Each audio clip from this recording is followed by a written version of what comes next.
My old pal Chris asks the e-bike Nugs Twitter account, can you charge e-bikes on the electric car chargers that he sees popping up everywhere? And the answer is no, you can't, which is quite the bone of contention for some e-bike owners. I try not to get too militant about these things, but it is a little annoying that so much infrastructure is put into place for electric cars and essentially zero for e-bikes. Now, e-bikes charge from normal AC outlets in your home, and they charge reasonably slowly. I've never timed it because I usually just put it on and forget it. I think it takes about 3 or 4 hours for my bike to charge up its 500 watt-hour battery. So if you're doing a long journey which requires you to top up your battery, you need to A, negotiate with someone to plug in at their end, and usually restaurants and cafes that I've found have been pretty okay doing that. You feel a bit weird asking, but they're okay, especially if you offer to pay, even though it'll cost them literally pence. But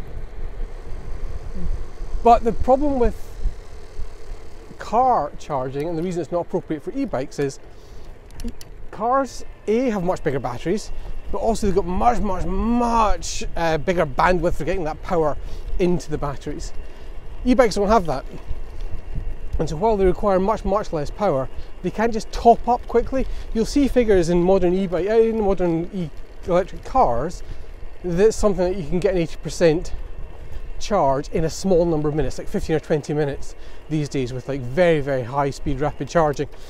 And that's not a thing with e-bikes. It is a pain that there is no public e-bike charging infrastructure. The problem, of course, is there's no particular standards. So there's some common ones, like the Bosch system that my bike uses is quite common. So you could say, well, why not just have some stations where you can plug in Bosch batteries? And indeed, Bosch actually do make things called, I think, power stations, where you can lock your battery up in a kind of kiosk thing and charge it up. But then that's a manufacturer only thing, and you're not allowing people with other brands of batteries to charge up in there.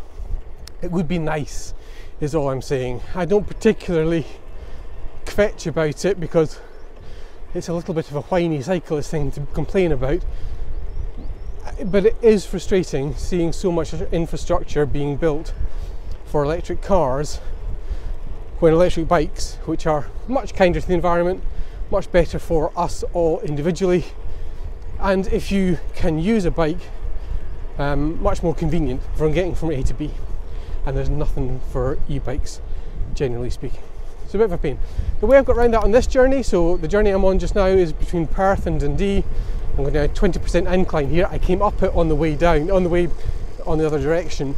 20% incline is quite challenging, even on an e-bike. I'm going to take it nice and gentle, riding my brakes the way down. Woof. The way I got around it on this trip, which is about 27 miles each way, is I rented a second battery. So in the basket in front of me, I have a second battery, which I just swapped over at the other end. You do get some e-bikes that have got double batteries, so you can extend your range that way. And of course, if you're a fitter person than I am, you could turn the level of assistance that you're requiring from your battery down, and so eke out more range. But that's not the kind of cyclist I am. So yeah, cars get loads of stuff, e-bikes less so. You can get round it, it's a bit of a pain in the ass.